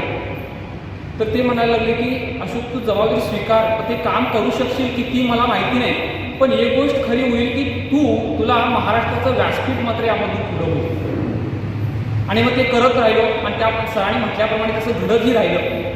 त्यानंतर एल्गार सामाजिक साहित्य परिषदेतर्फे बागेतल्या कविताचे संकल्पना ज्यावेळेस मला सुचली त्यावेळेस याळगी सरांकडे गेलो आणि तेही संकल्पना सरांकडे बोलून दाखवली की सर मला बागेतल्या कविता, बागेत मला कार्यक्रम करायचे, कसं करता येईल. ते म्हणायला लागले की अरे ही अशोक फार चांगली संकल्पना आहे, हे तू कर, निश्चितपणाने एक काहीतरी वेगळं बेळगावमध्ये घडू शकेल. पण हे तू दर महिन्याला म्हणतोस हे काही शक्य नाही, हे फक्त एकच महिन्यात बंद होईल. ह्या एक करून तरी बघ आणि त्याच्यानंतर जर तुला एक 6 महिने करता आले तर त्यानंतर मला येऊन भेट. त्याच्या नंतरच्या कार्यक्रमामध्ये मी नक्कीच उपस्थित राहू. आणि ते म्हटल्याप्रमाणे वर्षपूर्तीच्या कार्यक्रमामध्ये ते अध्यक्ष म्हणून उपस्थित होते आणि त्या दरम्यान त्यांच्या भाषणामध्ये तो उल्लेख काढला. यासोबतच माझ्या ज्यावेळेस लोकमान्य ग्रंथालयामध्ये माझं येणं जाणं झालं वाचनाबद्दलची आवडीमुळे सरांनी म्हटलं की सर माझ्या गावामध्ये अजून वाचनालय पुस्तक म्हणजे काय माहीत नाही, अशा ठिकाणी मला वाचनालय सुरू करायचं आहे, तर तुमची मदत मला हवी. तर ते म्हणाले अरे चांगलं काम आहे, यासाठीच मी आजपर्यंत हे सगळं करत आलो आहे. आणि त्यामुळे असं एखाद्या छोट्या गावागावात खेड्याखेड्यात जर वाचन संस्कृती जर उभी राहत असेल तर त्यासाठी सदैव मी पाठीशी राहील. आणि तो दिलेला शब्द पाळून त्यांनी त्या वाचनालयाचं उद्घाटनसुद्धा त्यांच्या हस्ते केलं होतं. आजही म्हणजे सर जाण्याआधीसुद्धा 4 दिवस फोन झाला, कारण की मी आता अलीकडे 2 वर्षापासून कागवाडला असल्यामुळे सरांशी भेटणं होत नव्हतं. आणि म्हणून सर रविवारी मी तुम्हाला भेटू शकतो का म्हणून भेटही निघून घेतला होता. जसं मी सांगितलं की सरांची भेट अनपेक्षित झाली होती. तसंच ज्यावेळेस सकाळी मी मॅसेज मिळाला सरांचा, त्यानंतर पुन्हा दोघा-तिघांना विचारून बघितलं ही खरीच बातमी आहे का, तर विश्वास बसत नव्हता. कदाचित ती खोटी ठरली असती तर फार बरं झालं असतं. त्यांच्या जाण्यामुळं माझ्या शिरावरचं एक छत निघून गेले, उडून गेले अशी भावना या ठिकाणी होते. एल्गार सामाजिक साहित्य परिषद आणि व्यक्तिशा सरांना आदरांजली व्यक्त करतो. मी आपणा सर्वांना आदरपूर्वक नमस्कार करतो. या औपचारिकता नाही. आपल्याला नमस्कार करण्याचं कारण हे आहे की आपण सर्वजण याळगी काकांच्या परिचयाच्या बाबतीमध्ये माझ्यापेक्षा ज्येष्ठ आणि श्रेष्ठ आहात. आपणा सर्वांना त्यांचा अगदी 10 वर्षापासून ते 40-50 वर्षात इतपत सहवास लाभला आहे. त्या उलट मला मात्र 2017 ते आजपर्यंत 3 वर्षाचाच याळगी काकांचा सहवास लाभला. म्हणजे मी सगळ्यात रांगणारा केवळ फक्त चालायला लागलेलं बाळ आहे असं म्हणण्यात तरी हरकत नाही. आणि कदाचित मी इतकं लहान बाळ आहे म्हणून की काय याळगी काकांनी माझे खूप लाड केले. 2-3 आठवणी सांगतो. आत्ता जसा वहिनी म्हणून उल्लेख झाला की ते सगळ्या बायकांना वहिनी म्हणतात. मी माझ्या बायकोशी त्यांची ओळख करून दिली तेव्हा त्यांचं पहिलं वाक्य होतं, अरे अच्छा वहिनी पण आल्यात काय. मी म्हटलं वहिनी म्हणजे नक्की कोण आलं आहे, कारण याळगी काका 82 वर्षाचे, माझे वडीलसुद्धा 82 वर्षाचे. त्यामुळे नक्की ते वहिनी कोणाला म्हणताय हे मला क्षणभर कळलंच नाही. त्याच दिवशी मी माझ्या बायकोशी विठू काकांची ओळख करून दिली. विठू काका याळगीसुद्धा म्हणले, अरे वा वहिनी आल्यात का. अरे बापरे, म्हणजे एकूण इथे सगळ्याच बायकांना वहिनी म्हणण्याची प्रथा आहे की काय अशी मला शंका आली. नंतर मला एक दिवस तारीख सांगतो, 8 ऑक्टोबर 2017 सकाळी, शनिवार किंवा रविवार असावा, याळगी काकांचा फोन आला. अनिरुद्ध कुठे गावावर भटकत असशील तर भटकू नकोस, ताबडतोब ग्रंथालयामध्ये जुन्या वास्तूमध्ये. मी भटकत होतोच खरं म्हणजे, पण म्हणलं जाऊ कशा करता येईल वगैरे काहीही सांगितलं नाही. मी आलो. ग्रंथालयाचे रविवार होता, कारण रविवारी कार्यक्रम असतात. सगळे लोक वरती होते, मी खाली येऊन बसलो होतो. त्यांचा परत फोन आला, अनिरुद्ध लवकर ये. म्हणलं मी खाली आलो नाही. मी वरती गेलो. त्या दिवशी त्या वर्षीच्या दिवाळी अंकाचं प्रकाशन याळगी काकांनी माझ्या हस्ते केलं. कारण काय तर हा आपल्या गावात नव्याने आलेला माणूस आहे. त्यांना माझ्याविषयी काय माहिती होतं की हा अनिरुद्ध ठुसे हा पुण्याचा आहे आणि या नाटकात कामं करतो, एवढी 3 वाक्य माहिती होती.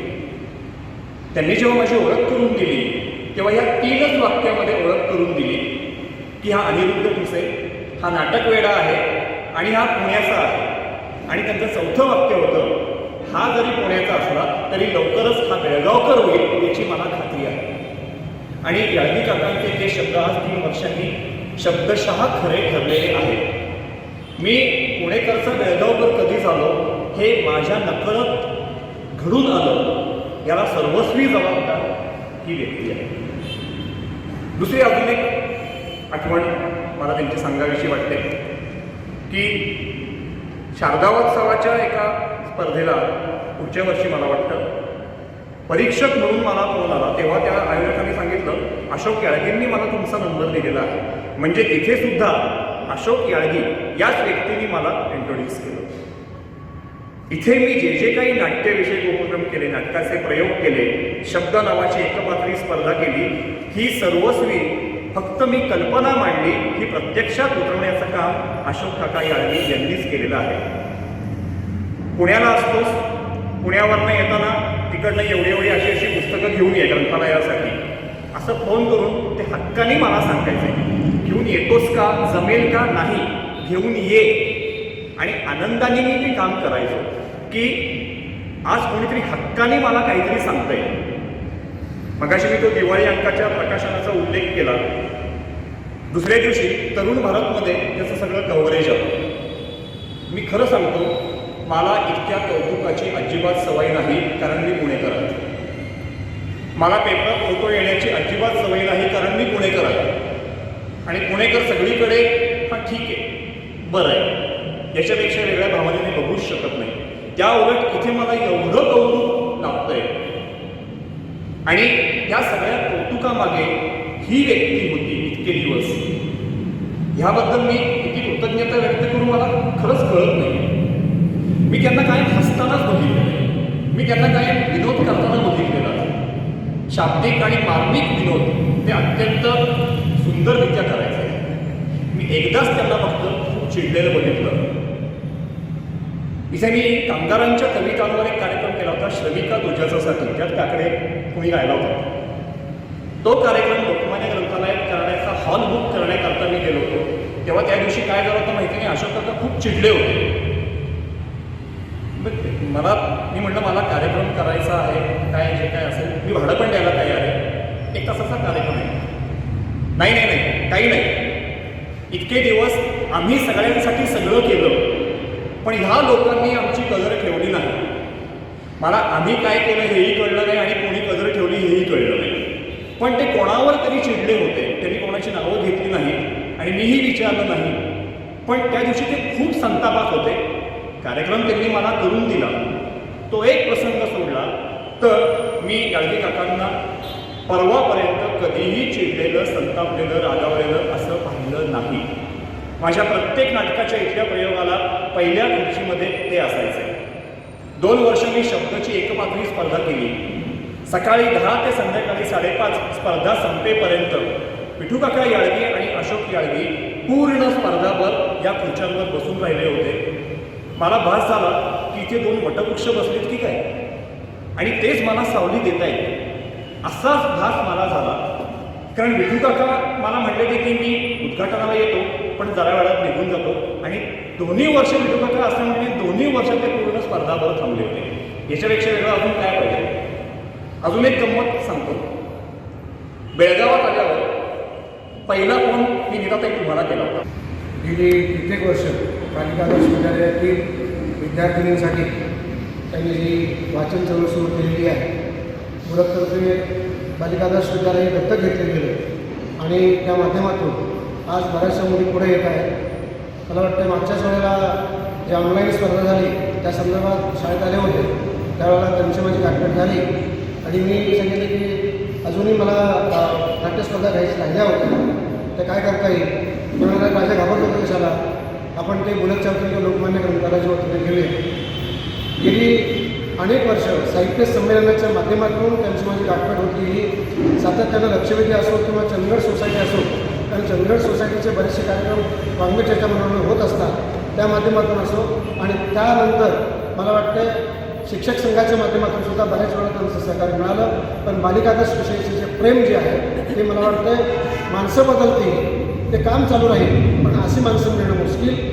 हरवणारी मला वाटतं वाचन चळवळ, नाट्य चळवळ, साहित्य चळवळ आणि त्याचबरोबर सामाजिक चळवळीचा एक खंदा कार्यकर्ता आम्ही हारून बसलेलो आहे असं मला वाटतं. बालिका आदर्श विद्यालयातर्फे, आमच्या परिवारातर्फे, त्याचे मॅनेजमेंट असो, आमच्या शिक्षक वर्ग असो, आमच्या विद्यार्थ्यांच्या वतीनं मला मनपूर्वक सांगायचं. तर 1980मध्ये मी ज्या वेळेला दिवस झालो त्यावेळेला अचानक सरांची भेट झाली आणि त्यांनी लहान मुलाला जसं म्हणून शाळेत येतात तसे मला तरुण भारतमध्ये आणलं आणि तरुण भारत परिवारामध्ये मला जोडलं. त्यानंतर माझ्या वडिलांप्रमाणे मला कायम मार्गदर्शन करणारे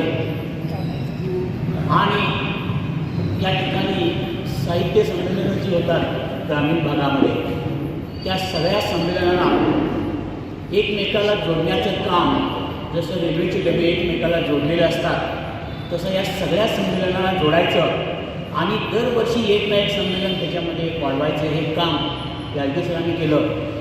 आणि त्या सगळ्या संमेलनाचं म्हणजे त्या रडाचं इंजिन म्हणजे आमचे याळगी सर होते.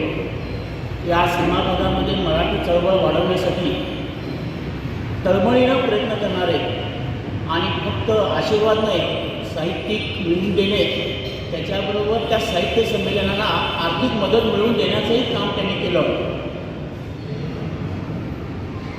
गेल्या अनेक दिवसामध्ये सर असं सरांना वाटत होते की आपले संमेलनं थांबले आणि ही संमेलनं व्हायला पाहिजे. कोरोनाच्या काळामध्ये संमेलन कसं होणार. मग गेल्या 15 दिवसापूर्वी आमच्या एका सोसायटीमध्ये आले होते सर आणि सर म्हणाले की लोकांना एकत्रित करू नका, संमेलन थांबवू नका, तुम्ही ऑनलाईन का होईना थोडं तरी संमेलनाची ही परंपरा आहे टिकवा, असंच त्यांनी शेवटचं सांगितलं. आम्ही प्रयत्न करत होतो की संमेलन घ्यायचे की नाही घ्यायचं की नाही विचार चालला होता. कोरोना पुन्हा वाढल्यानंतर म्हणाले जरासं थांब, लोकांचा पहिल्यांदा विचार कर, कारण संमेलन आज न उद्या करता येईल पण लोकांचं जीवन महत्त्वाचं आहे. असं शेवटचं संमेलनाविषयी त्यांनी आम्हाला मार्गदर्शन केले. तुम्हाला सगळ्यांना माहीत असणार की तरुण भारतमध्ये याळगी सरांनी साहित्य क्षेत्रात काम केलेलं नाही. त्यांचं जनावरांवर किती प्रेम होतं त्याचं एक उदाहरण सांगतो. 1988मध्ये बेळगाव तालुक्यामध्ये जनावरांना तोंडापायाचा रोग हा अतिशय भयानक मोठ्या प्रमाणात आहे आणि त्यामध्ये माणसाप्रमाणे जनावराला वाचवलं पाहिजे. त्यासाठी आमचे एक मित्र नावगेकर तालुका प्रमुख होते, त्यांनी आणि याळगी सर म्हणाले की जनावरांना जगवलं पाहिजे म्हणून नावगेकर आणि याळगी सर बेळगावच्या जनावरच्या दवाखान्यात गेले. तुम्ही डॉक्टर लोक खेड्यापर्यंत जाऊन पोचत नाही, आमचे जे पत्रकार आहेत त्यांच्यामार्फत आम्ही जनावरांना लस टोचू. एक अतिशय मोठी जबाबदारी याळगी सरने घेतली. बेळगाव तालुक्यातील मला नक्की आकडा सांगता येणार नाही, 88 गावामध्ये तरुण भारततर्फे जनावरांना तोंडापायाची लस टोचण्याचं काम त्यांनी माणसं घडवली आणि जनावरांनाही वाचवलं. म्हणजे दोन अगदी विरुद्ध बाजू आहे की जनावर पक्षी हा भाग वेगळा आहे, माणसं वेगळी आहे. सरांनी माणसांनीही जमा केलं आणि जनावरांनाही जमा केलं. म्हणजे केवढी मोठी ताकद या माणसांच्यामध्ये होती हे तुम्ही फक्त कल्पना केलं आहे. ज्या वेळेला ग्रामीण भागामध्ये वाचन चळवळ सुरू करायची होती ते म्हणाले गावातली आपल्या ग्रामीण भागातली जरा नावं सांग, हायस्कूलची नावं सांग. इथं आदरणीय गुरुवर्य भेटलेले आहे. मी अतिशय दुर्गम भागातली नावं सांगितली होती. सरांनी सुरू केलेले ओलमणी असेल, अनेक भाग कापोली असेल किंवा असं. ते म्हणाले आपण आमचं ध्येय आहे की वाचन चळवळ सुरू करायचं. प्रदीप लोखंडे नावाचे पुण्याला एक ग्रस्त आहेत, आमच्या साहित्य संमेलनाचे अध्यक्ष होते. त्यांनी म्हटलं की प्रत्येक शाळेमध्ये 200 पुस्तकं देण्याचं वचन प्रदीप लोखंडेने दिलं होतं आणि त्याची सगळी जबाबदारी एक अशोक याळगी सरला दिली होती की बेळगाव तालुक्यातील प्रत्येक गावामध्ये ग्रंथालय झालं पाहिजे. हे याळगी सरांचं स्वप्न होतं. त्यातल्या जवळजवळ आम्ही 55 हायस्कूलमध्ये ग्रंथालय सुरू केले. याळगी सरांनी त्यांच्या मार्गदर्शनाखाली 55 हायस्कूलमध्ये आम्ही 200 पुस्तकं, एक रजिस्टर, प्रदीप लोखंडे यांच्यामार्फत आलेली पुस्तकं, लोकमान्यामध्ये जादा झालेली पुस्तकं ही आम्ही ग्रामीण भागामध्ये पोचवलं. लोकमान्यचं पहिलं ग्रामीण भागातील ग्रंथालय सांबरा या ठिकाणी सुरू झालेलं होतं. किरण ठाकूर यांच्याकडे मी बसलो होतो, मामा मी एक ग्रंथालय सुरू करणार आहे असं म्हणून. एका मिनिटाचाही विचार न करता म्हणाले अशोक पहिलं लोकमान्यचं ग्रंथालय सांबऱ्यात सुरू झालं. 500 पुस्तकं त्या गाडीला बांधून सर स्वतः गाडी मारत ॲक्टिव्हा मारत सांबऱ्यापर्यंत पोचले. अविनाश उघडे सर त्या ठिकाणी होते. आम्हाला संमेलन करायचं माहीत नव्हतं, ग्रंथालय माहीत नव्हतं. अशा सगळ्या सोयी ग्रामीण भागामध्ये प्रत्येक गावापर्यंत पोहोचवण्याचं काम लोकमान्य ग्रंथालय आणि तरुण भारततर्फे केलेलं आहे. आज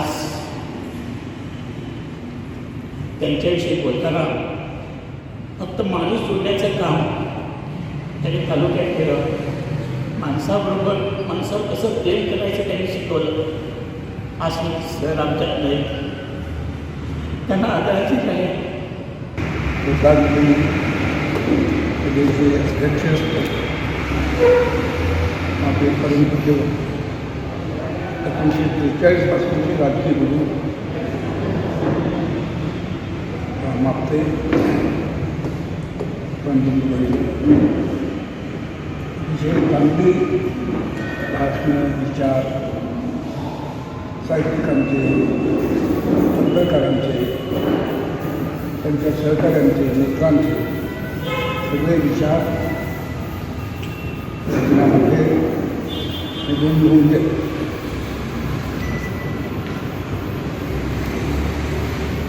आणि परवा माझे विचार स्मशानभूमीमध्ये त्यांना श्रद्धांजली वाटायला केलेले आहे. पुन्हा त्याच्यावर जास्त बोलत नाही. एकच इच्छा पूर्ण झाली. मी किशोर काकडे आणि अशोकराव यादगी सगळ्या दलित माझ्या कार्यात भेट घेण्यासाठी, मला उमेद देण्यासाठी, समाजाला जागृत करण्याकरता, वाचनालय स्थापन करण्याकरता आम्ही फिरत होतो. त्यामध्ये शेवटच्या गावाला आम्ही गेलो जिथं महाराष्ट्र, गोवा आणि कर्नाटकाचा संगम स्थान आहे. तिथं कलसा भांडूर आहे, तिथं आम्ही गेलो आणि त्या ठिकाणी विद्यार्थ्यांना अशोकरावांनी वचन देऊन आलं. तिथं बायबलला पुस्तकं दिले, मदत केले म्हणजे मी पुन्हा येतो आणि त्याला सविस्तर बोलूया म्हणून वचन देऊन आलं. ते त्या विद्यार्थ्यांचं इच्छा, माझी इच्छा, किशोर काकडेंची इच्छा यापूर्वी राहिली. ती आठवण्या अनेक तत्परा योजना करून आणल्या त्या ठिकाणला. त्या भागात एक प्रकल्प सुरू करायचा तीही योजना माझ्यासमोर त्यांनी मांडली होती. त्याकरता जमिनीने दाखवले की घेऊन आलो होतो. ते अपुरं कार्य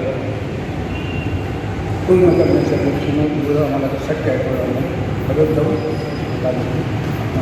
याच्या मुली असताना ह्या बालवयामध्ये आणि तरुण वयामध्ये ज्या अनेक माणसांच्या संपर्कात मी आलो, ज्यांच्याबरोबर माझी मैत्री झाली, त्यांचा परिचय झाला, त्यातली बहुतेक मंडळी आता या जगात राहिलेली नाही. जी थोडीफार राहिली ती साहजिकपणे 60 किंवा 70 वर्षाच्या पलीकडची आहे वयाने. तेव्हा अशा माणसांच्यामध्ये आमचा अशोक होता, जो त्या काळामध्ये लहानपणी माझ्या संपर्कात आला. राष्ट्रसेवा दलामध्ये स्त्रियांच्या सैनिक म्हणून आणि नंतर त्या 60 वर्षात 70 वर्षाच्या काळात जे जे काही काम मी करत होतो त्या सगळ्या कामामध्ये त्यांनी सहभाग केला. त्याच्यामध्ये काही गोष्टी खरोखर रेखाटण्यासारख्या होत्या, की घेण्यासारख्या होत्या. एखादी गोष्ट त्याला सांगितली की तो मनावर त्याने घेतली, एकदा स्वीकारली की ती पूर्ण करायचं नक्की झाली असं ठरवावं. अशोकला सोपवले तो काम करणार असा एक विश्वास वाटावा अशी त्याची प्रवृत्ती होती. तर ह्यामध्ये अंधश्रद्धा निर्मूलन समितीच्या कामामध्ये आता गेली अनेक वर्ष आहेत. त्या अंधश्रद्धा निर्मूलनाच्या कामामध्ये त्यांनी योगदान दिलं आणि त्याचा आम्ही त्याला कार्याध्यक्ष केलं. त्या अंधश्रद्धा निर्मूलन समितीमध्ये काही काळ त्या काळामध्ये त्यांनी अत्यंत उत्साहानं आणि अत्यंत हिरिरीनं ते कामकाज पार पडलं. तेव्हा अशी जी थोडीफार मंडळी आजही माझ्या स्मरणात आहेत आणि यांच्या कामामुळं मलाही एक प्रकारे उभारी मिळालेली आहे. मी तरुण मंडळी काम करतात. मी आता तरुण राहिलो नाही, 94 वर्षाचं वय माझं आहे. किंवा ही मंडळी काम करतात त्याच्याबद्दल कृतज्ञता व्यक्त करायची, त्यांच्या कामाबद्दल कौतुकही करायचं आणि ही पुन्हा करत राहतील असं राहावं एवढंच मला या प्रसंगी सांगावं वाटते. कारण अशोक याळगींचं त्यांची मंडळी आहेत, तरी काही आहेत माझ्या संपर्कात, पण त्यांच्यामध्ये जो एक प्रभाव होता तो प्रभाव असलेली मंडळी सर्व कमी होत्या. उणीव भरून निघावी त्याकरता काय करता येईल ते त्याकरता तर्फे करता येईल ते आम्ही थोडंफार करतो. आपण सगळ्यांनी अशा प्रकारचा लोभ राहावा, अशा प्रकारची मंडळी राहावी, त्याकरता सहकार्य करावं एवढीच या प्रसंगी विनंती करतो आणि आपल्याला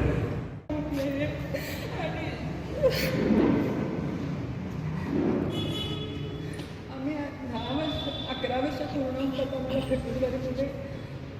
असा एकही क्षण गेला नाही की सर कधी फोन आला की रंजन उद्या मला हे करायचं ते करायचं, अशी नुसती सरांची रोजची आणि तशी हे असायची. मी बोलू शकत नाही.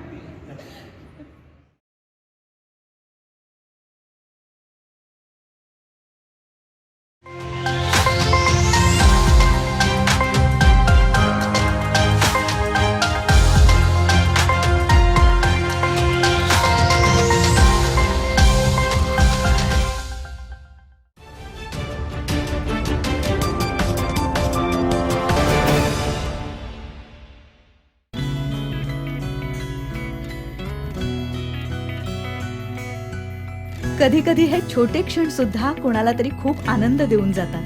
गेल्या 2 दशकांपासून 1 लाखाहून अधिक ग्राहकांचे आयुष्य समृद्ध करणारी Lokmanya multipurpose cooperative society limited. सातत्य निरंतर. सबस्क्राईब करा तरुण भारत न्यूज चॅनलला आणि ताज्या घडामोडी सर्वात आधी जाणून घेण्यासाठी बेल आयकॉनवर क्लिक करा.